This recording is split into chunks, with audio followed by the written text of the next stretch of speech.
Orks. The orkoid races are thought to have been created through genetic engineering millennia ago. The Brain Boys, a little but extraordinarily clever subspecies of orkoid, are said to have bred the Gretchen to be servants and the orcs to be warriors, according to orc folklore. Later evidence suggests that the orc races were formed by the Old Ones, who are said to have produced the Kork as a last-ditch effort to combat their adversaries like as the Necrons and Enslavers. Korks were gigantic brutes that stood nearly 12 meters tall and possessed advanced armor that was impressive even by Imperium standards during the Horus Heresy. The orcs have existed in the galaxy from the time of the War in Heaven, and they are believed to have fought mankind long before the Imperium was founded, tens of thousands of years ago during the Dark Age of technology. Humanity and the orcs have fought several battles throughout the centuries, and it is unlikely that they will ever cease. During the Age of Strife, the orc races might seem to expand to new heights. The Emperor commanded 2 major campaigns against the Orc Empire during the Great Crusade. The orc race was supposed to have been relegated to a minor threat by the Imperium after destroying the Urlach-Urg Empire at Ullanr. Imperial aspirations, however, were quickly dashed. In the year 544 M32, an orc warlord known only as the Beast was able to unite a large portion of the orc species and almost conquer the entire galaxy. He was stopped in an apocalyptic battle with the Imperium after leading the biggest Wulog ever witnessed. Gaz-Kul Mag Uruk Thraka, another immensely powerful orc warboss, began causing devastation across the galaxy in the 41st millennium by invading Armageddon twice. He is the leader of the Great Wulog and has been seen in a number of war zones throughout the galaxy. Gaz-Kul is revered by the orcs as the prophet of the orc gods Gork and Mork. Physiology of orkoid Gretchen, snotlings, squigs, and orkoid fungus, as well as the orcs themselves, make up the orkoid ecology. The orc ecology, which is made up of fungal spores, travels with the race, allowing them to colonize and reproduce on worlds all throughout the galaxy. Orcs are unique in that they may grow throughout their lifetimes, and that this growth is directly proportional to their social status, with the largest orcs always being the most dominant. Orkoid physiology is a symbiotic relationship between animal and fungus, in which each complements the other's function, and both act in perfect harmony. Individual orcs become highly durable as a result of this fungus, which replaces several essential organs and adds padding to those that remain. The fungus also serves as a means of reproduction for the orcs, making them one of the galaxy's most prolific species. Adult orcs regularly release spores, which can remain in the ground for years before developing into orcs or Gretchen. As a result, a world conquered by orcs will be harassed by them for hundreds of years, and even if their initial onslaught is thwarted, eradicating them totally is nearly difficult. Orcs have been genetically modified to be robust, muscular, aggressive, and primitive in thought. Orcs are naturally divided into a caste of odd boys that are genetically predisposed to execute specialized activities very well, in addition to their warriors, by far the most populous group. Indeed, it appears that the orcs designers were able to encode information on how to create and maintain technology in their genetic templates. Mech boys, for example, require very little instruction in their function because they instinctively comprehend mechanical concepts. The tribe is the most frequent orc social unit, consisting of a horde of warbands, all under the authority of a warlord or warboss. Orc tribes are continuously expanding, conquering other tribes, or being invaded themselves. Therefore, even these organizations cannot be considered stable. A warband is a smaller social unit led by a warboss. A tribe is formed when several such warbands get together under the command of the strongest warboss. Warbands, in turn, are made up of numerous mobs or groupings of orcs who have banded together as social and fighting units, generally based on their chosen battle style. While an orc is a member of a tribe, they are also a member of a clan. Clan bonds are stable and durable, despite the fact that tribes are continually shifting, breaking up, and rebuilding. Ork clans are conceptual delineations that symbolize diverse facets of the Orkish character, rather than communities. Each clan has its own colors, markings, traits, and methods of warfare. Clan affiliation could be partly a hereditary phenomenon, as members of the same clan may have physical features that separate them from members of other clans. For example, bad moons are distinguished by their teeth's higher growing rate. Ork tribes are made up of orcs from many distinct clans. Hence, when tribes fight one another, orcs are frequently pitted against orcs from the same clan. This is typical because an individual orc's allegiance is to his war boss, not his clan. Regardless, inter-clan competition is fierce.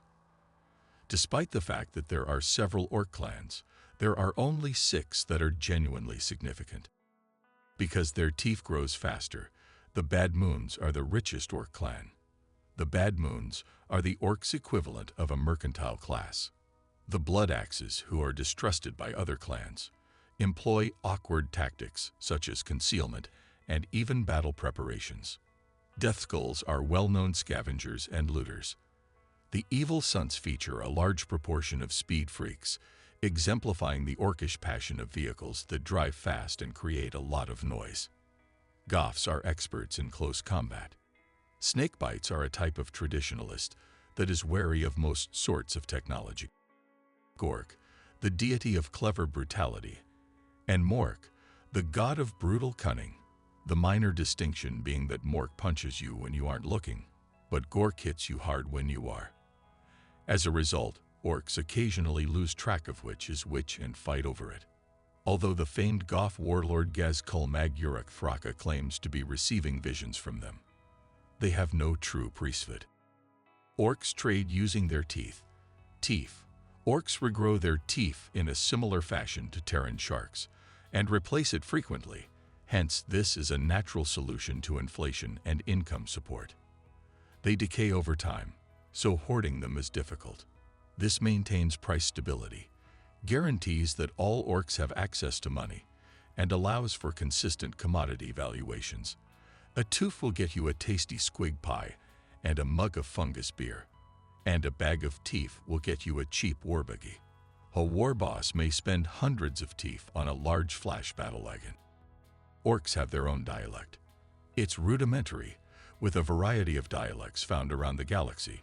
It frequently uses borrowed words from other languages, such as Imperial Gothic, requires citation. Most greenskins are unable to write, but they do employ a restricted set of pictograms and glyphs to construct primitive maps, among other things. Orc technology appears shabby and thrown together, but it is as powerful as any Imperium weapon. Orc technology is characterized by a steady stream of ill-conceived experiments and a constant desire to outperform the competition by building the largest gun, the largest gargant, or the fastest warbuggy.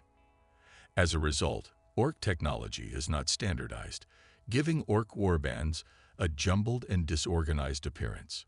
Orc mechwoys are experts at creating powerful force fields that can defend against harm, as well as improvising repairs on the battlefield. They can salvage practically any burned-out wreck, and several Orc vehicles have been reported wrecked hundreds of times, only to be cobbled back together, given a fresh coat of paint, if that, and sent back into battle. Orcs have a hardy, tenacious temperament that allows them to endure primitive bionic upgrades, transplants, and other medical antics with ease. The Orcs' psychic talents have a significant impact on their technological advancements. Orc technology is unreliable and appears inoperable to other races, yet it can function to some extent if the Orcs believe it to be so. As a result, many Orc technology can only be used by Orcs. And a Wilog field dramatically magnifies this impact. Orcs can travel faster than light thanks to their warp engines, which are identical to Imperial warp drives. Some are weird contraptions created around the Orc Weird Boy's disembodied brains, while others are rebuilt from the wrecks of stolen Imperial warp drives. Orcs are unconcerned about the fact that this technology is primitive, dangerous, and prone to catastrophic failures. The Orcs are the most numerous of the sentient races, with worlds scattered across the galaxy. Although there are some significant outliers, such as the Orc empires of Octarius and Cheredin, their movements are irregular, and their domains lack anything resembling cohesiveness. A red sun with a grimacing visage, sometimes with yellow or orange flames, is their symbol. To go in with their major belief that Da Red once go fasta. Most of the Evil Sun's vehicles are painted red with flames down the sides. The Evil Suns are frequently envious of the plodding footboys of other clans for their ability to get into battle swiftly, particularly the highly mobile truckers, who charge into battle aboard a massive and shoddy war truck that is weakly armored but blindingly fast, as well as having large shooters. This clan's warbikers are the greatest of all the Orky motorcyclists, frequently upgrading their hull-mounted Dakaguns to threatening megablastas. Their dreadfully primitive engines spew a terrible plume of smoke wherever they go, providing cover. Notable Red Sun's characters. Garmic Oil Guzzler was a third war for Armageddon warboss from the Evil Sun's cult of speed. On the plains of Anthrand, he led his warband, the Razorjits, in battle against the Armageddon Steel Legion and Sons of Guilliman, where he was later killed by a son of Guilliman. Gorkut's head, Hunter, was a Blood Axes and subsequently Evil Sun's Orc warlord. In M41, he was involved in a number of big campaigns. The first battle was for Lorn V, in which he sided with, and then killed, Lord Krull, the World Eaters champion. He retreated to Cronus after being vanquished on Lorn V and rebuilt his Wavog, only to be defeated once more. He then entered the Korava system, establishing his forces on Korava Avenue and eventually capturing the entire system. He was then sighted on Akron. Skullcrumpa, also known as the Red Scourge of Galthamer, is said to have personally murdered Kendril, chapter master of the Emperor's Swords. Skullcrumpa broke away from Grax's Wog in 925.M41 and attacked the Imperial world of Cardrum. Skullcrumpa was killed by White Scar's Captain Joghaden Khan in the ensuing combat against both White Scar's Space Marines and an army of sleeping Necrons. Jadsnark, the Evil Sun's clan's battle-hardened warboss, commands a warband of warbikes, wartracks, and truck-mounted boys. In Segmentum Tempestus, he has participated in countless raids and believes that the direct approach is the best. As a result, the warboss is prone to charging his opponent and smashing them to bits. As a old-school warboss, Jadsnark despises smart kids like Pain Boys and Rear Boys, as well as big mech's complicated technology. In the WOG, Garagak, Jadsnark and his boys fought against Elysian Imperial Guard forces in their raid on the globe of Castrol Nova. Jadsnark has his own custom warbike, dubbed Da Beast. This huge vehicle, which is equipped to the teeth with scorches and big shooters, could only be ridden and controlled by a massive warboss. The warboss also wields a massive spinning power blade known as Da Ripa. His left arm is fitted with the blade. Lockjaw is a mech boy from the Orc race. Lockjaw was a crewman on board a Great Gargant until it was destroyed by a warlord titan on the world of Scarlex VI. Lockjaw was catapulted through the air by the Gargant's destruction, accidentally instilling in him a desire for extreme acceleration. He then transformed himself into a custom Boostablasta, wreaking havoc on unsuspecting victims in high-octane devastation. Gurk Skullcleaver is an Evil Sun's warboss whose Orc horde is attempting to assassinate thousands of Imperial laborers working on the shrine of the Infant of Baron. The Salamander's Chapter's second company, on the other hand, is defending the workers and holding the Orcs at bay. Blood Axes. The Blood Axes were the first clan to come into conflict with the Imperium. They picked up numerous human methods during their exposure and conflicts, such as utilizing camouflage, albeit it's often too light to really mask the Orc, using looted Imperial vehicles, and retiring when they're losing. They were also exposed to human culture and ideals, which made them appear untrustworthy to the other Orc clans. They trade with humans for equipment and vehicles, and they've even acted as mercenaries for the Imperium on occasion, such as the battle at Big Tooth River. All of this has led to them being labeled as extremely treacherous, cowardly, and downright un-orky by members of other clans. Blood Axe Beasts Snagas are more technologically advanced than other clans, possessing gun wagons and war tracks, among other things. They also breed their squigs with camouflage patterns and have a significant number of squigback raiders on the field. Notable Blood Axe characters. Vadfrag is a Blood Axe tank boss who battled in the Red Warg. He knows a lot about Imperial vehicles and will use any opportunity to teach his fellow Blood Axes about them. He enjoys nothing more than displaying his collection of looted wagons in battle by unleashing a barrage of weapons on the enemy. Gorgut's head hunter was a Blood Axe's and subsequently Evil Sun's Ork warlord. In M41, he was involved in a number of big campaigns. The first battle was for Lorn V, in which he sided with, and then killed, Lord Krull, the World Eater's champion. He retreated to Cronus after being vanquished on Lorn V and rebuilt his Warthog, only to be defeated once more. He then entered the Karava system, establishing his forces on Karava and eventually capturing the entire system. He was then sighted on Akron. Gorguts, as his name implies, enjoys stealing the heads of his foes because, as he pointed out to one especially unobservant knob, putting someone's foot on his pointy stick makes no sense. Gorguts began his life as a basic war boss on Lorn V, a planet where diverse orc tribes had been at odds for untold millennia.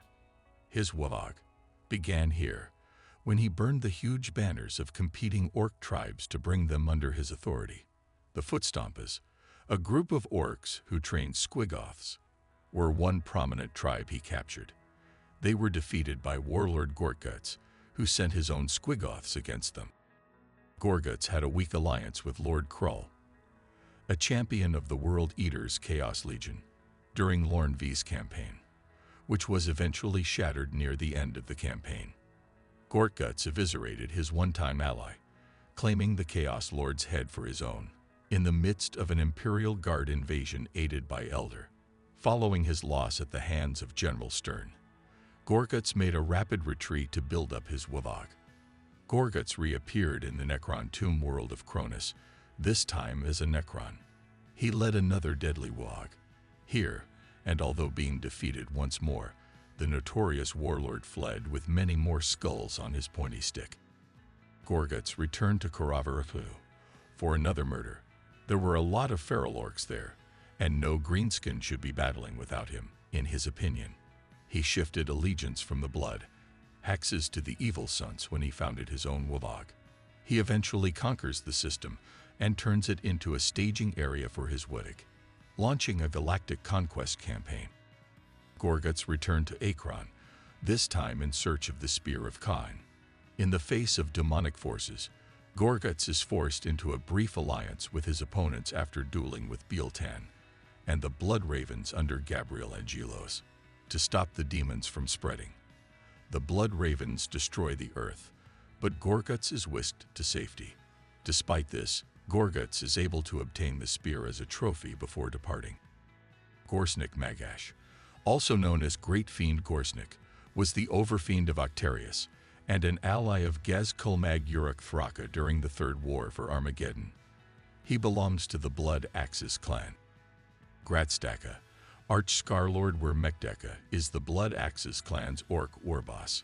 He led the orcs of Warthog, Gratstaka, in an attack of the Imperium industrial world Kaladerhun, or in the 300s. M41. He was able to capture Hive Meradin and loot the Shadow Sword supermassive tank Lux Imperator, inflicting heavy casualties on the Astra Militarum soldiers tasked to protect that world. He was also friends with the strong weird boy Green Eye, who was the orcs' actual menace on Kaladerhun 4. Gratstako was known for being a very crafty orc, as well as for his propensity of dressing in the garb of an Imperial Guard commander. He was murdered by Black Templars Chapter Space Marines in 397.M41, and his Warthog collapsed. Madrug took advantage of a Tyranid splinter fleet's devastation on the Forge world of Kantos Vu in 981.M41. During the tumult of the planet's recovery, he dispatched a crack team of commandos and mechboys to take the warlord Titan Wrath of Casopia. The commandos blasted their way aboard the Titan, and their accompanying mech successfully restarted its reactor. The Orks, on the other hand, had no way of restraining Casopia's enraged machine spirit, Wrath of Casopia. The Titan, disoriented and infuriated, proceeded on a killing spree across the globe until overheating its own reactor. The mission of the commandos was a failure, but the damage done to the Keyforge world was significant, impacting supply to a number of Imperial battle zones. Orkamungus was in leadership of several enormous Ork clans that had encircled Imperial cities and were preparing to attack a critical spaceport. The Imperial Guard struggled to rescue residents from the dying planet as the Orks drew in. The Blood-Raven Space Marines, on the other hand, arrived on the battlefield via drop pods and prevented the Orks from winning. Later, Orkamungus was contacted by Syndrima, an Alpha Legion Chaos Sorcerer, who began bartering weaponry with the Orks in exchange for their fighting the Imperial soldiers and distracting them from the Alpha Legion's true goal. The war boss was irritated at being ordered around by Humis, but the smooth-talking sorcerer kept him in check. Orkamungus agreed to the pact because the Alpha Legion was not worth fighting yet, reasoning that if they were as strong as Orks, they wouldn't need the Orks to fight for them, but vowed to turn on the Imperials as soon as they were defeated.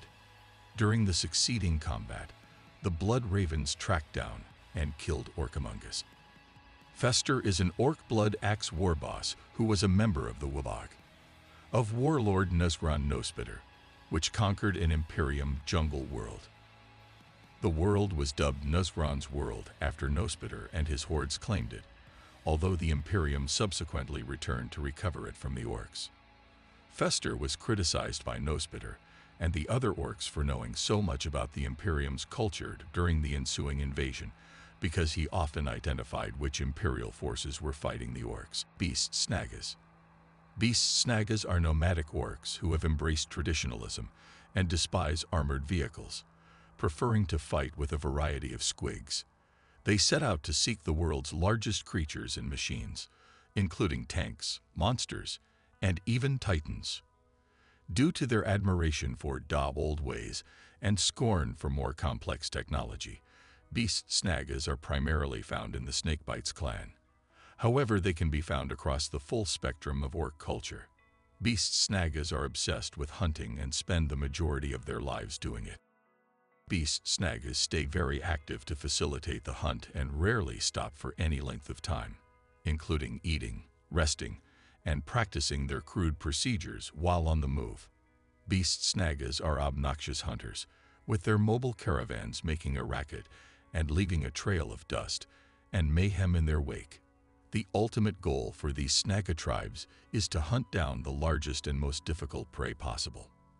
Not only biological monsters or tyrannid beings are considered worthy prey, but also huge war vehicles and titans.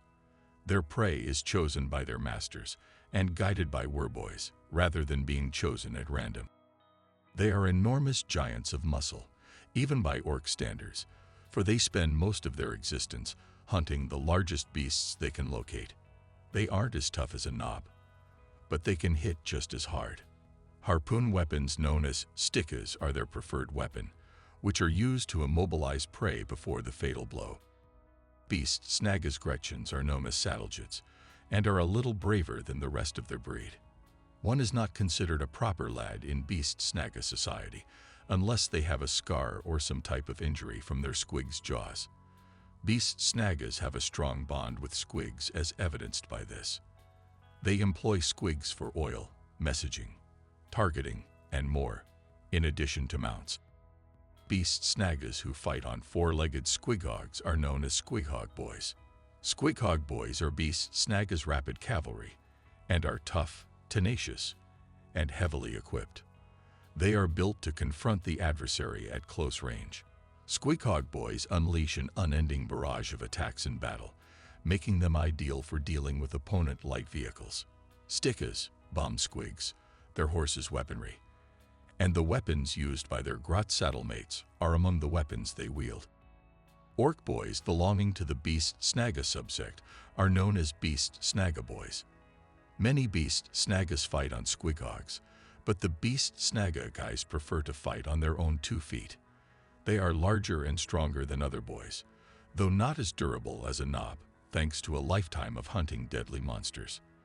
Their power, on the other hand, makes them particularly prone to lording it over the boys with whom they charge.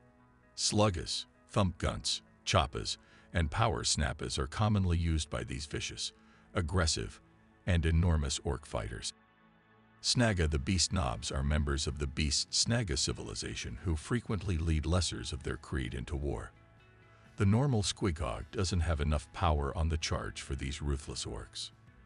Instead, they are mounted on ferocious smash-a-squigs with substantial armor. Kill rigs are Beast Snaga's vehicles drawn by mountainous trample-squigs and populated by wide-eyed werboys. They are true demolition machines that rip through infantry and vehicles alike. The pilots can also hurl crackling lances of pure orky might at their adversaries by multiplying the werboy's wog energy through a gadget known as the Wordor. Beast Snagas who don't like having unpredictable werboys on board, on the other hand, will turn the vehicles into hunter rigs. A EV Lava and a Sticka cannon are among the kill rig's additional weapons. Hunter rigs are Beast Snagas vehicles with huge harpoons that are towed by mountainous trample-squigs. These vehicles, unlike kill rigs, are driven by Beast Snagas who despise having unpredictable werboys on board. Hunter rigs, on the other hand, are equipped with extra decks and grab grips in order to transport shouting crowds of clanmates into battle. Hunter rigs are equipped with a heavy lava, Sticka cannon, as well as the strength of their squig mounts and orky. Beast Snaga squigback raiders are a specific form of Beast Snaga. These Beast Snagas, typically joined by air-dropped commandos and difcoptas, are highly mobile Beast Snagas who range far ahead of their parent warbands. They aim to destabilize the enemy's rear echelon by raiding easy targets and spreading chaos. Warbands of the Blood Axe are known to favor them. Weird Boys are orc psychers who operate as psychic sponges, absorbing and channeling the psychic energy of their fellow orcs. All orcs are telepathic by nature, but only a few, the Weird Boys, have fully developed psychic abilities. Weird Boys have little control over their ability to collect orcish psychic energy, and can only channel and expel it as a specific effect, such as psychic vomit or Gorkle Get M. In battle, orcs are continually chanting, stomping their feet, and waving their weapons with zeal. Weird Boys absorb the orcish psychic energy that permeates the battlefield with expectation and excitement. Weird Boys loathe being near other orcs because the pure energy given off unintentionally by other orcs might pile up in them and cause a headbang if it isn't discharged safely. Weird Boys release their energy in the form of a wave of energy that erupts out their mouth like fire. While the Weird Boy feels much better as a result, people around him are unlikely to agree. Weird Boys are compelled to live apart from the rest of the orc community as a result of this. They dwell in big, high houses with copper stilts that assist channel their psychic energy into the ground, much like a wire does. The weird houses are always guarded, and Weird Boys aren't allowed to leave the camp without being escorted by a number of minders.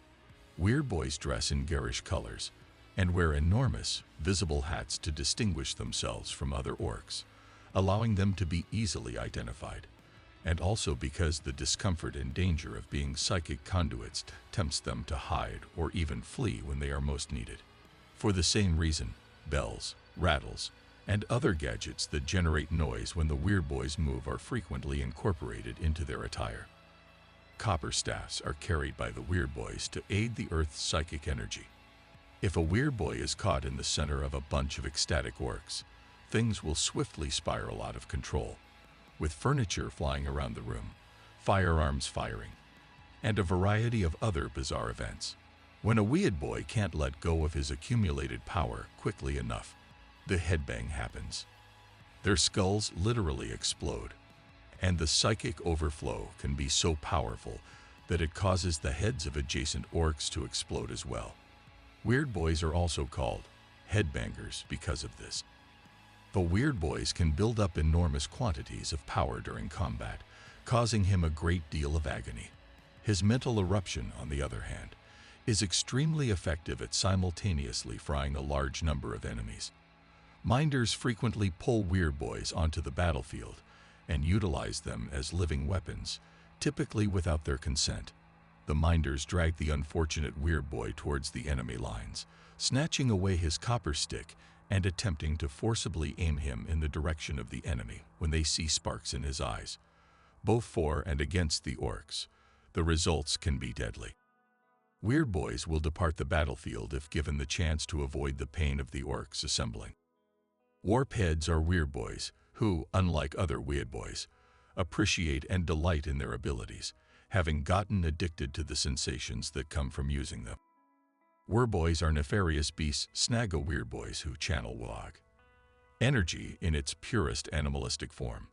When they use it, raging storms of psychic energy rip through their victims, turning them into withered husks or mindless squigs.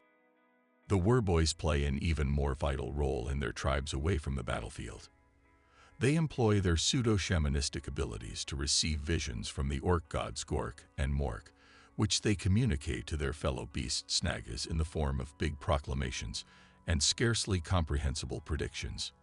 These pronouncements will incite their fellow beast Snaga hunters to pursue the largest prey available. The Werboys' position in leading beast Snaga culture is so vital that they are treated with significantly more respect than a typical Ork Weird Boy. Werboys are considered as divine oracles by the beast Snagas, rather than hazardous ticking time bombs by the Orks. Werboys will employ eyes of Mork gadgets in attempt to obtain some control over their psychic abilities. Zodgrod Wartsnaga is one of Ork history's most famous runthirds.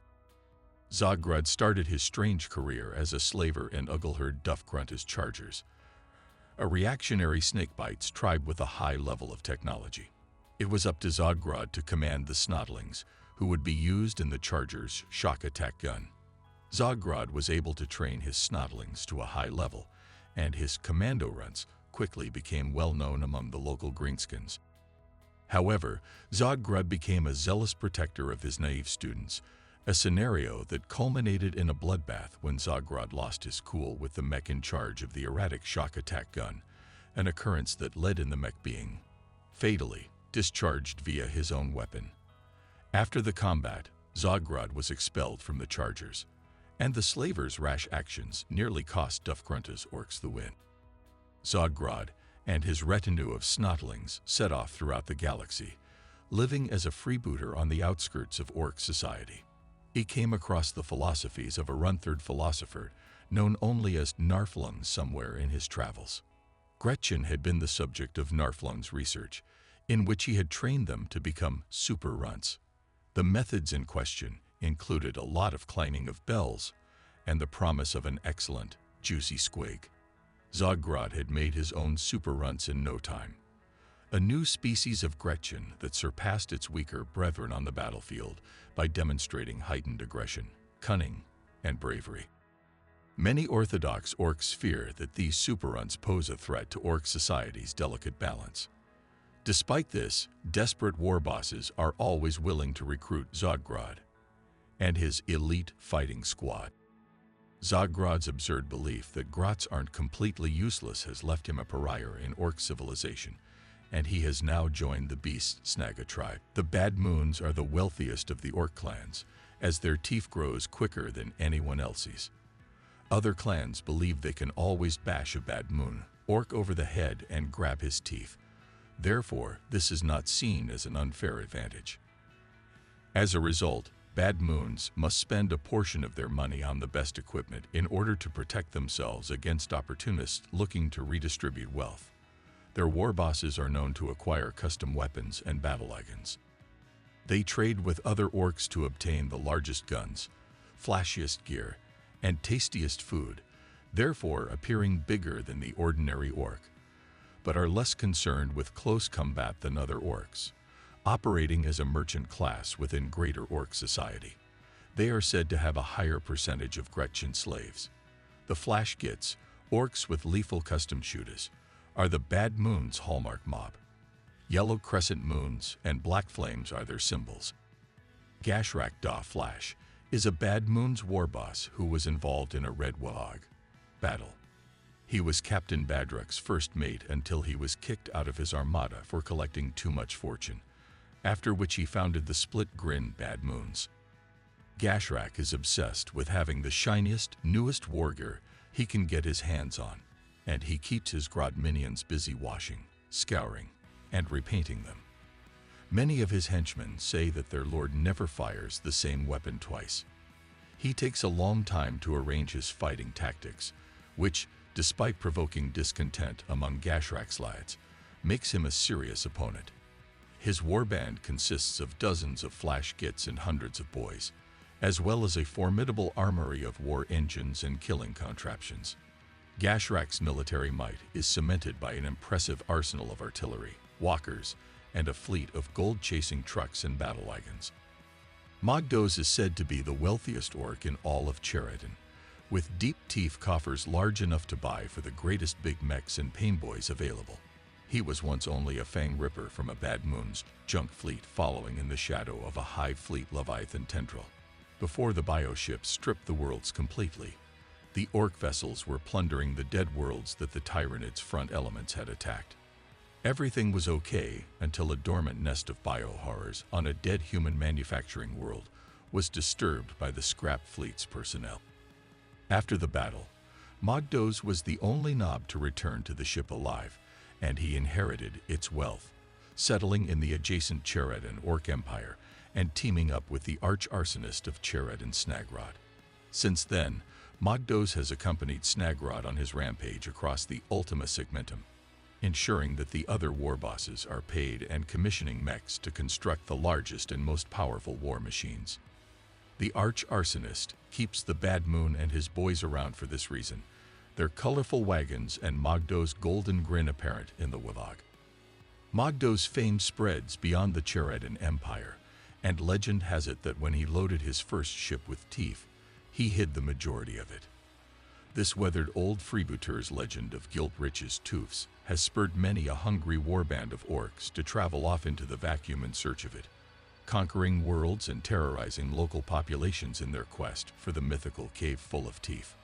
The freebooter's stories, on the other hand, contradict each other, giving varied hints to the planet's location, ensuring that the legend of Gilt-buried Toof's riches remains a mystery. Mogrok is an orc Bad Moon's big mech with exceptional cunning. He was considered to be the power behind the throne for a long period, working under war boss Gruk. Mech the Colossus Mogrok has fought in over 100 conflicts, many of which he initiated. He has amassed a large following over the decades since he initially began breaking skulls for fun and profit.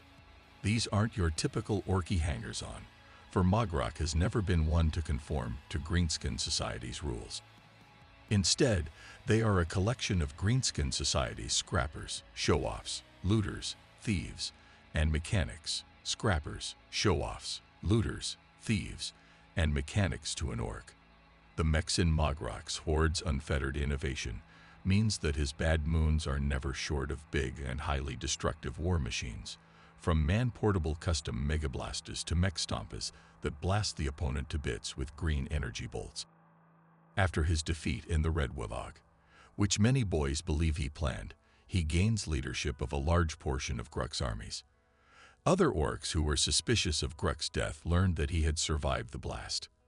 Gruk and his tiny band of dedicated followers have dug him out of the ruins and are now preparing to extract brutal vengeance.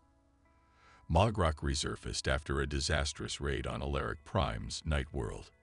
He was only saved thanks to Captain Badruk's intervention, and he has since pledged his allegiance to the freebooter warboss. The indomitable orcs shattered huge worlds to scrap and dragged them out into the stars when Ozdaka's Warhog rampaged across the Hellshrike systems.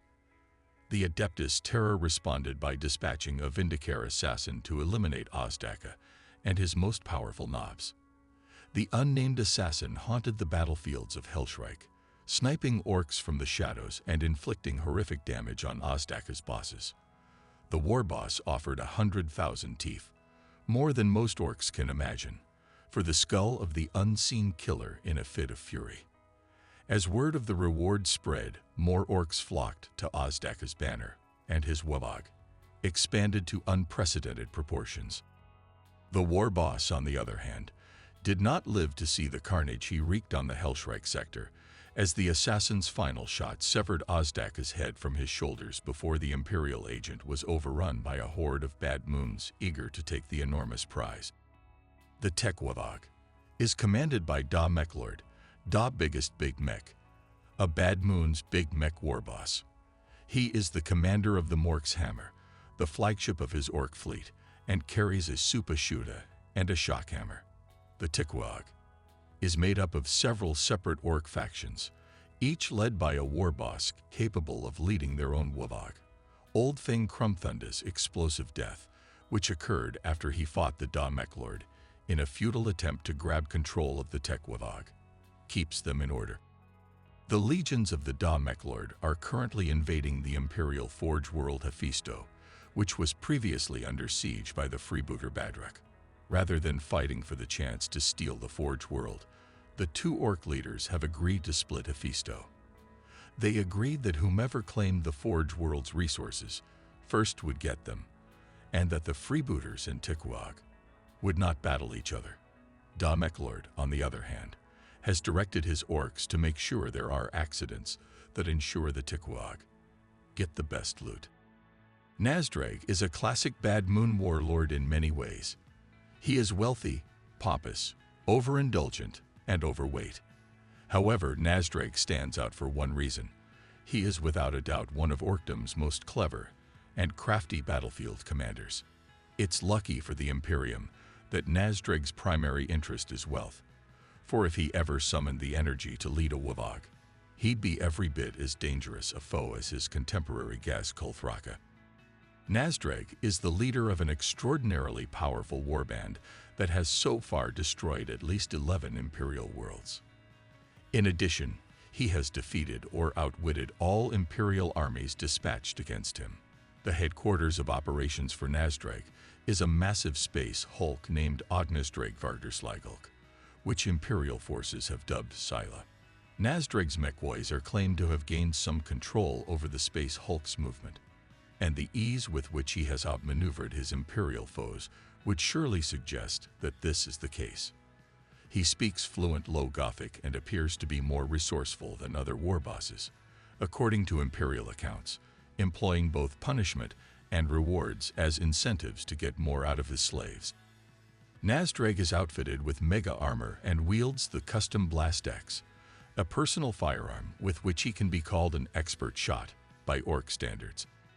Prior to the Third War for Armageddon, Nazdrag formed an alliance with Gaz Kulmag Uruk Thraka, the feared Goth warlord.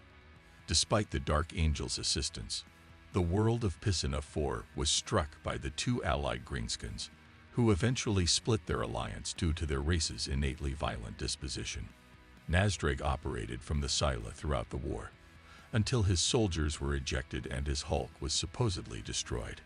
The Scylla, an orc-controlled space behemoth, was spotted over the planet as the Medusa V campaign began. Nazdrag, who had been assumed dead following Armageddon, had reconstituted his army and set out on a new conquest. Despite their best efforts, a squad of system ships were powerless to prevent the Hulk from entering the already congested orbit above Medusa V and finally smashing into battle zone Tisiphone, leaving a vast swath of destruction in its wake. The Imperials hoped that the orcs would perish in the massive collision, which didn't register for a long time, a tribute to the planet's chaos. This was quickly shattered when orcs poured forth from the Hulk and attacked the nearby farm settlements. Nazdrag's strikes became more powerful as his Wavog became more powerful, and attempts to stop him failed. Nazdrag's Mad Boys, on the other hand, quickly began shouting about the ruin of everything. Nazdrag opted to get his Hulk patched and escape the region before they were trapped and destroyed, taking every piece of equipment the mechs could lay their hands on, when his Weird Boys confirmed the arrival of something horrible through the warp. Scylla, on the other hand, was killed in the battle, and Nazdrag's army was scattered by Imperial and Chaos forces, including a murky pestilence left behind by chaos. In search of another way off the planet, Nasdreg and his mercenaries stormed a nearby Imperial facility and kidnapped a massive bulk cargo, compelling the crew to deceive an Imperial battleship into evacuating them. Nasdreg's present location is unknown. The Death Skulls are a band of looters that take anything they can from battlefield corpses. However, they aren't above stealing from other orcs who aren't paying attention. They gather anything helpful, as well as numerous lucky trinkets and charms, as well as garbage and whatever else may come in handy later. If their fascination with new things lasted longer than the time it took to steal them, Death Skulls would become proficient scientists and outstanding engineers. Other orc clans think of them as crafty thieves, therefore they have a poor reputation. Even for orcs, they are superstitious, and they frequently paint themselves blue, which orcs consider to be a lucky hue, to protect themselves from danger. Mechs are an important aspect of Death Skull culture because they are the ones that create guns, tanks, and other wargear from scraps found on the battlefield by their less technologically inclined compatriots. Due to the vast number of odd armaments they seem to end up with, Death Skull mechs are skilled at building custom combi weapons. Many Ludas are members of the Death Skulls clan, a violent band of filthy-fisted criminals that greet their Luda brothers and sisters with open arms. Many Ludas are Death Skulls, and as a result, they will battle alongside their lighter-armed, blue-slathered brethren for their warband. Vehicles plundered by Death Skull forces, such as chimeras and rhinos, are prevalent. Lemon Russes, Predators, even Land Raiders and Baneblades will be rebuilt, orked up, and sent back into the fray to wage war on those they once served in larger or longer confrontations. Tankbustas irritate Death Skulls because their technique of warfare ruins a perfectly nice tank that could be shootin' for us with a little tweakin'. The horned skull is their symbol, and skulls and bones are their totems. Big Mech's Death Skulls frag rack the Planet Smasher promise to outdo all other Death Skulls by plundering an entire world and jerry-rigging a combination of tractor beams, ramships, and city-sized rocket launchers to hurl Torabrax's third moon out of its orbit and straight into its parent world. The resulting catastrophe obliterated all life on the once thriving Imperial hive world, shattering continents, boiling oceans into space, and burning away the globe's atmosphere, leaving Torabrax to a drifting debris field. Big Mech Planet Smasher was satisfied with his work and chose the best of these asteroids to turn into a fleet of rocks with which to spread even more mayhem across the system, adding thrusters, force fields, and ordnance arrays to turn them into a fleet of rocks with which to spread even more mayhem across the system. Big Pyro is a mech orc from the orc race. Big Pyro is a crazed Death Skull obsessed with fire who heads the Pyromechaniacs, a band of like-minded greenskins. Taking to the battlefield on Boomdaka snazwagons, this force has gained notoriety for their willingness to set fire to anything in their path, including themselves. Meanwhile, Big Pyro ensures that his snazwagon is properly loaded with burn-a-bottle in anticipation of the next combat. Radak Bluefingo was a Death Skull's war boss that fought in the Red Wog. After a scarcity of blue pigment caused him to battle without his war paint on Obsteria and lose his arm in the first hour of combat, he became very superstitious, even for a Death Skull. Since then, he's always painted himself in lucky blue paint and expects his boys to do the same. Goth Clan. A Goth enjoys nothing more than the sound of firearms being fired and the wonderful wet crunch of his choppa piercing an enemy's throat or chest. They will use any excuse to start a fight, even amongst themselves, and often all it takes is a misread gaze or a grunted insult to start the fists flying, with the boys rapidly forgetting the reason for the brawl and simply relishing the ensuing fight. This frequent battling amongst themselves has a practical function between fights, as it keeps them sharp as hand-to-hand combat specialists, as they prefer to fight their wars up close and personal. In times of conflict, Goth-dominated warbands are infamous for the huge quantity of orc infantry they mobilize. The Goths emerge in droves at the mere suggestion of a good fight, flocking to any war boss who can guarantee them the chance to crack some skulls. Goths prefer to fight on foot since they prefer close combat. They normally only hitch a ride on passing trucks, so they may leap off closer to the opponent and get sunk into them as quickly as possible. Goth mobs normally number in the dozens, and a true Goth horde has a large number of boys at its core. So when the Goths go to war, the ground shakes with the stampeding thunder of steel-capped boots. Enemies frequently view horde tactics as a way to overrun established defenses and absorb fatalities during an attack. More than likely, each Goth is simply following the rest of their mob, correctly reasoning that if an orc charges across the battlefield, there will be something to attack on the other end. The Goths' clan insignia is a bull's head, as they have a strong affinity for bad-tempered, belligerent, and flatulent beasts. Horned helms are also considered as a symbol of the clan's aggression, and they can also be used as weapons, making a headbutt or a head-first charge considerably more brutal. They dress mostly in black, claiming that wearing bright colors is only for wimps and mad boys. The concept of camouflage disgusts Goths, despite the fact that they occasionally paint their wargear with checks and dags. The Goths not only think it's cowardly to run away from a fight, but they also don't understand why an orc wouldn't want to have a go. All other clans are seen as inferior, and most Goths believe it is their Gork-given right to rule over the other boys. As a result, many war bosses and knobs are Goths, whose love of bashing heads makes them natural orc commanders with a knack for keeping rogue boys in check. In the battle pits, Goths have a fearsome reputation. The phrase "a Goth is always worth his teeth" refers to how difficult they are to beat, and it is common knowledge among the tribes that wagering teeth on a Goth is always a shrewd move. Goths, on the other hand, see teeth-off fights as merely a byproduct of the bouts themselves. Fighting for teeth is one thing, but a proper Goth should always be willing to shatter faces for free, as any self-respecting Goth will tell his boys. Gruck Faceribba, also known as Gruck the Unstoppable, Gruck the Zogging Maniac, and Gruck the Unstoppable, is an infamous Goth orc war boss who led the Red Wulog of 998.m41.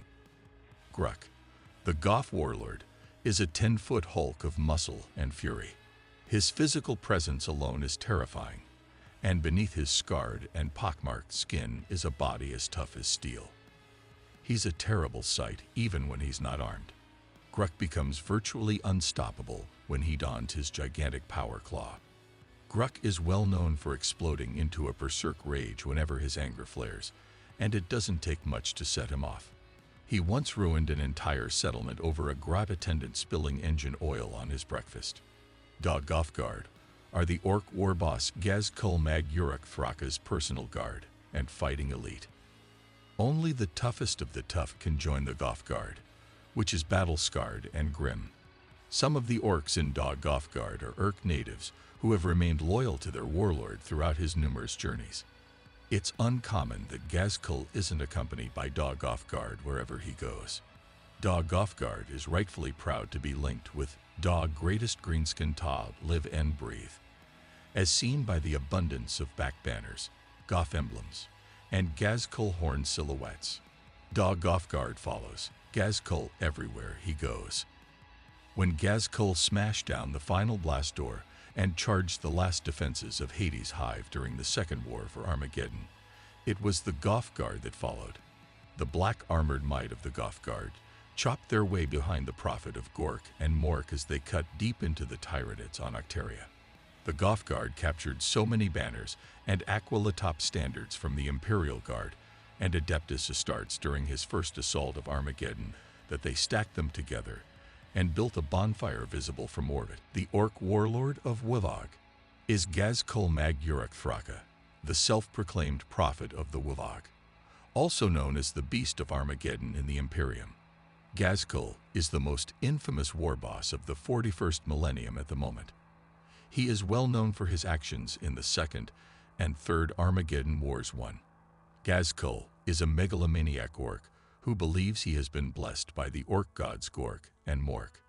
He has a high level of cunning, and opposed to other war bosses, he prefers to focus on commanding his troops in battle, only participating in fight himself at vital moments. The Elder of Ulthwy stopped a Warthog from putting Craftwhirl Eidheri in danger in late M41. Gazkul Throcker rose to notoriety as a result of this conduct. Since then, the first reports of Gazkul date from 9 years before the Second War for Armageddon. Gazkul was a lowly orc boy in the Ork planet's forces during the time, possibly where part of his name came from. An unknown chapter of Space Marines assaulted the planet in the hopes of disrupting the Ork forces assembling there. A bolter bullet ripped through Gazkul's skull during the combat, damaging 30% of his skull and pulping a large piece of his brain. Mad Doc Grotznik, a legendary painboy, discovered him and rebuilt his skull with adamantium. Gazkul's latent psychic powers were activated, convincing him that he had been blessed by the Ork gods, and he claimed to be in touch with Gork and Mork from then on. He rose to the rank of war boss of his tribe in 6 years, convinced he was destined for greatness.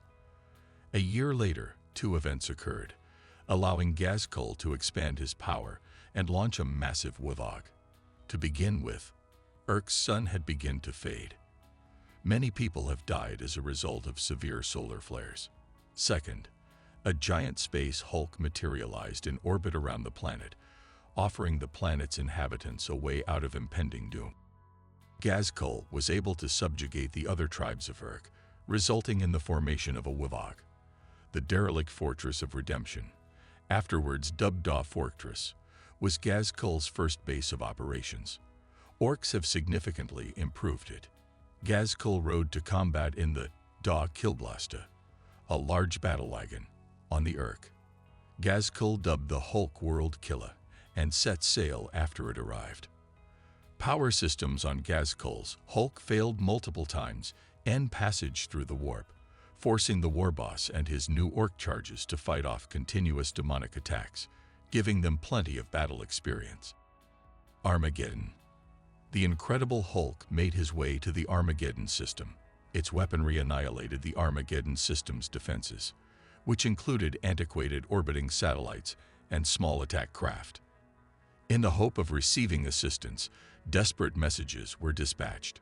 3 Space Marine chapters began to form, but they would not be able to reach the Orks before they arrived. The Orks disembarked a month later, starting the Second War for Armageddon in earnest on the Feast of the Emperor's Ascension in 941. M41. Gazkul's attempted takeover of Armageddon was thwarted by Commissar Yerrick, although the war boss would eventually capture his despised foe at the Battle of Golgotha. Gazkul felt Yerrick was too much fun for the new conflict he was planning and released the Commissar after a few weeks of torment. Gazkul invaded Armageddon again, this time with an even bigger Warthog. Exactly 57 years after initiating the Second Armageddon battle, Gazkul became tired with the stalemate that was developing on Armageddon, despite conquering half the planet's surface in an incredibly violent battle. Gazkul left Armageddon in quest of a new, more thrilling war, leaving the resolution of the conflict to his Novs. Commissar Yerrick, an old foe, trailed him and determined to kill the war boss at all costs. At the Battle of Haunted Gulf, Yerrick and Helbrecht of the Black Templars besieged Gazkul, and it appeared that the warlord's luck had finally run out. Gazkul received a communication from his weirboys, supposedly from Gork and Mork themselves, during the height of the combat on board his flagship Kilrekka. The Greenskin gods told him that it was not his time to die, and that the Orks' battle cry must be heard throughout the galaxy. They tasked Gazkul with assembling a Warthog, unlike any other, but in order to do so, he must first defeat every other great Ork warlord and subjugate their armies. He was given the task of uniting the Ork race and leading them in an eternal fight. The Kilrekka disappeared in the warp. Eluding his imperial pursuit, the ship returned in the Ork Empire of Octarius, when Gazkul battled rival warboss Urgok Da Slayer, and then the Tyranids of Hive Fleet Leviathan. Snakebites. The Snakebites prefer tradition over technology, eschewing force fields and vehicles in favor of using war paint to shield themselves, and riding into combat on massive boars. They may remain feral orcs even after their civilization has progressed to the next stage, depending on how basic they are. The venomous serpent is Snakebite's symbol, and they always bring some along for initiation rituals in which orcs are bitten. Characters that have been bitten by snakes in the past. Bogrod is an orc war boss who participated in the Red Warlock. He rides his pet Squiggoth at the head of his warband, which includes a large number of artillery units, and is well known among the orcs of the Warlock. Atruk T-Splint enslaves the whole inhabitants of his old haunt, the binary system Corva, in 855.M41. Atruk sets off for the Imperium's core worlds, forcing his captives to build him aircraft with holds large enough to contain his beloved Megamenagerie. He takes control of Marlasank's 9 shrine worlds, and utilizes the Basilica Imperator Majoris as a breeding ground for his notoriously incontinent Squiggoths. On Vigilus, Ogrok by Tespiter is an active orc Snakebite's war boss who controls from Runfide's Scrackyard. Ogrok is in charge of the planet's massive squig farms and grot slaves. Da Viper is a Snakebite's overboss in the Tikwag of Da Mechlord, and have a colossal Squiggoth. Da Viper, like all the other war bosses who serve the Big Mick, could create his own Wavog, if he so wished. After the shocking death of Olfang Crumpthunda at the hands of Da Mechlord, none of Tikwag war bosses are ready to risk provoking the Big Mick's anger. Mazrog is noted for preferring the company of squigs to that of other orcs. He has spent his life pursuing one horrible beast after another, living in self-imposed exile. His tribe-mates think he's amusing because he's spent so much time alone, but they couldn't dispute with his outstanding hunting record. During the invasion of the Iron Warriors, held world of Irwin II, his tribe joined Wavog, Gagrinda, breaking the status quo. Mazgrog was devoured by a large underground creature known as a Gutmaw during the conflict. Although the Snakebite's steed died, Mazrog was able to survive deep within the creature's guts. His survival stories may have increased over time, but it is reported that he clawed his way to freedom while killing the beast. The half-digested Mazrog is supposed to have returned to his camp days later, dragging the creature's eyeballs after him. Warboss Gagrinda was so impressed that he had the best pain boys reconstruct Mazrog with bionics. He eventually came into possession of Futripa, a massive power claw. Since that near-death experience, he's been on a never-ending quest for bigger and nastier prey. Some orcs believe he can't be killed, while others believe he will one day chase the stars. Whatever the case may be, Mazrog now allows entire warbands of followers to accompany him on his hunts in the hopes of sharing the spoils and the glories of his victories. His following is so large that they frequently represent entire beast Snaga warbands in their own right. The big albino squig Big Champa is Mazrog's main buddy. Big Champa was known by many names before becoming Mazrog's steed, including the untamable squig, the bad beast of Scrapmud, and dat find what a boss Norbag's buggy. Some believe that Mazrog's single look was enough to tame the beast, but in reality, it took the orc 3 days of bludgeoning, pursuing, and general torment. Mazrog and his steed have never been seen separated since that day. However, this is owing in great part to the fact that if Mazrog leaves the squig alone, he will quickly cause havoc. The big albino squig Big Champa is Mazrog's main buddy. Big Champa was known by many names before becoming Mazrog's steed, including the untamable squig, the bad beast of Scrapmud, and dat find what a boss Norbag's buggy. Freebooters. Freebooters are orcs, and in rare cases, Gretchens, who have separated themselves from their clan, by choice or through being exiled, and go off to live the life of pirates and mercenaries. The composition of freebooter bands can vary greatly depending on their origin and history. Some are the remnants of shattered warbands, others are eccentrics or fugitives from orc society. Freebooters forsake their previous clan and tribal allegiances, and usually wear a distinctive style of dress to emphasize this, often decorating themselves with ear and nose rings, jolly orc symbols, and flamboyant clothing. As freebooters often don't have access to painboys or mechboys, their injuries frequently have to be patched up in a temporary manner. Thus, many freebooters sport eye patches, peg legs, or hook hands. Freebooter bands are often led by a captain. These individuals are even tougher, more ruthless, and foul-tempered than the rest of their brethren, and are usually even more ostentatiously attired, frequently favoring large hats and voluminous coats in which they conceal numerous weapons and flasks of fungus rum. The universal symbol of the freebooters is the Jolly Orc, an orc skull and crossbones motif, which often adorns their clothes, banners, and vehicles. Notable freebooters. Captain Azrakar Nazdaka led an orc freebooter band, called the Brass Eye, numbering dozens of ships. In 796 M41, Azrak led the Brass Eye fleet in attacking the Achilles Crusade's fortress world of Heathguard. Seeing Heathguard's defenses as a challenge concealing valuable technology to plunder, Azrak landed millions of orcs onto the planet while his fleet harried the Imperial Navy ships guarding it.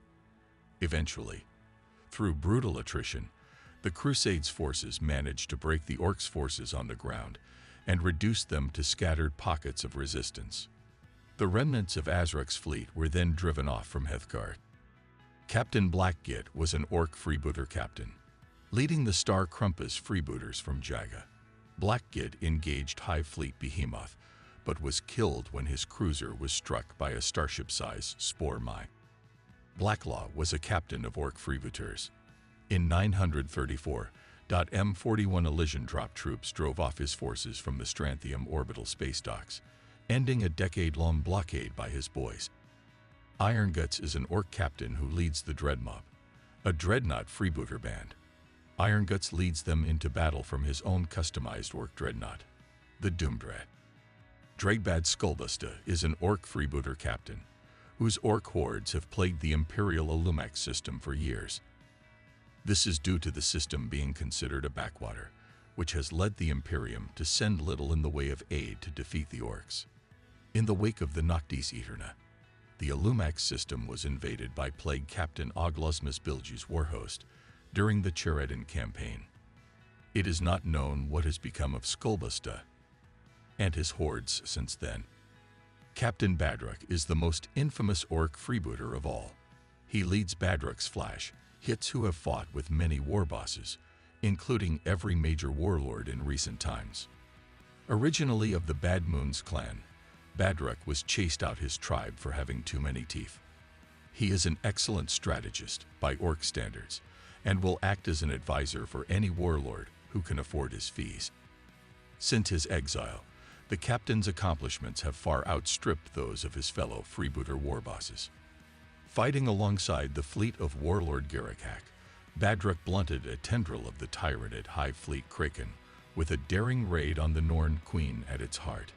During the War of Daka, his warriors boutshot a Tau hunter-cotter, and some even claim that the captain has personally slain a void whale. Badruk's attacks have become especially daring and spectacular in recent years, making use of teleporter strikes to drop his flash gets precisely where they need to be. He has gained a significant technological boost after sagging the Big Mech Badmech Mogrock on the night world of Alaric Prime. Badruk's flash gits have become so successful that they have accumulated vast wealth, and there are rumors that they have left great chests of teeth buried on wasted worlds and barren asteroids.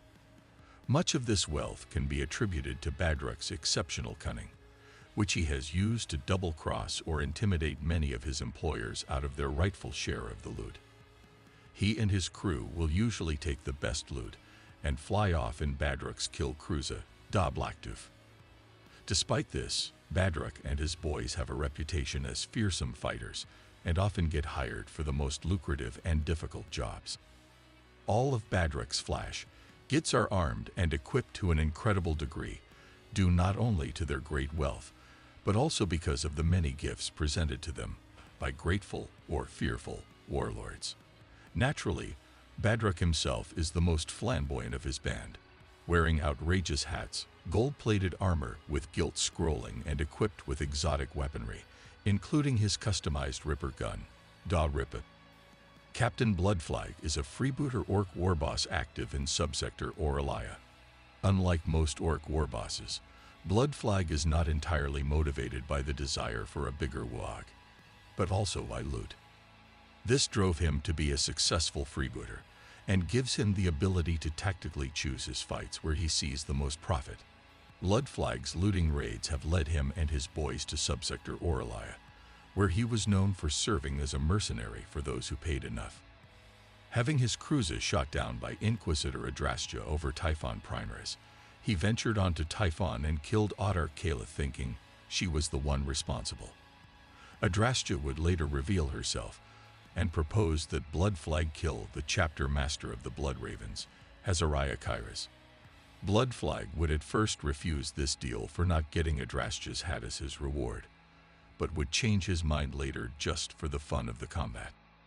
Venturing through the subsector, getting to additional teleporters and fighting enemies such as Rebel Guardsmen, Bad Moon's Orks, Loyalist Space Marines and Chaos Space Marines, Bloodflag and his crew searched for Kairos around the planets until they eventually discovered him on Typhon. Before getting to him, though, Bloodflag was ambushed by the Elder, who failed to kill him and had their Seer Council stomped. When he finally found Kairos, Bloodflag learned that the Elder he had just killed were stopping the Inquisition fleet from performing exterminatus. But now that they were gone, the ships entered orbit and started the process of destroying the planet. Bloodflag and his crew ran through the ruined Typhon, making their way through demons, rival orcs and feral tyranids, defeating a powerful Chaos champion, and finally managing to escape the planet via a teleporter, which sent him and his crew to the space hulk known as the Judgment of Carrion. Impressed by the space hulk, Bloodflag decided to make it his new cruiser to leave the sector, but decided to defeat Kairos first before he had a chance to harm it. Fighting his way through Tyranids and Orcs under the command of a crazed mechboy, simply referred as Mad Mech, Bloodflag found a labor engine in the Space Hulk which contained valuable loot for him. Deducing that Kairos would be at the exterminated planet of Cyrene, due to it being a place which they already daked before, Bloodflag and his crew got their hands on a powerful battle wagon and defeated Kairos' remaining forces. However, the corrupted chapter master would then start his ascension to become a demon prince, and if not stopped in time, would sacrifice the entire subsector to Khorne. Bloodflag's freebooters charged through Kairos' battlefield, fighting the legions of chaos and witnessing the death of Gabriel Angelos from a propa smack. Bloodflag and his boys eventually battled the demon prince himself, weakening him enough for him to be knocked down. Bloodflag then ordered a rock bombardment, with destroyed Kairos, and saved subsector Oralia. After the defeat of Chaos, Bloodflag went after Adrastia, but instead of killing her, merely threw her away while taking her hat. Bloodflag and his crew made the Judgment of Carrion a new cruiser, which teleported away to the freebooters' next looting victims. Morgoth Kulgres, also known as Captain of Da Worldbreaker and Warlord of Undread Teeth, is the Ork freebooter and one of the greatest warlords in the Khorne's expanse. He claims to be the biggest and baddest orc of Undread Teeth, but local orcs are far from being united under him, as he has several strong rivals. Demonstrating fierce ambition and ruthless cunning of a kind seen only in very few orcs across the galaxy, Morgoth has slain and subjugated every orc in his path, growing increasingly massive as other freebooter captains challenge him. The last 2 decades of M41 have been particularly prosperous, with Morgoth ripping Uzrek Mag Nazdaka limb from limb in brutal unarmed combat and claiming Uzrek's old ship, Da Worldbreaker, as his prize. Morgoth spends most of his time on the ship, where he is plotting the downfall of Snaga, whom he sees as his main opposition to power. Morgoth is known to be a towering monster of an orc, larger than most, and physically imposing enough to back up his claims. Few accurate records exist of Morgoth himself from the Imperial vessels he has assaulted. By the time Morgoth himself boards, the battle is normally won and all hope of escape lost. However, occasional survivors' reports claim that the warlord is some 3.5 meters tall and may weigh as much as half a ton. Worse, Morgosh is a bold and daring leader, particularly during ship-to-ship combat, and more than a few enemies have underestimated what the orcs are capable of under his leadership. He is highly skilled in warfare and deadly close combat, and is known to be a masterful pilot and navigator, and is able to speak Low Gothic. I hope you have enjoyed listening to this orc lore. If there is any particular segment you would like me to go into further detail, then please comment below.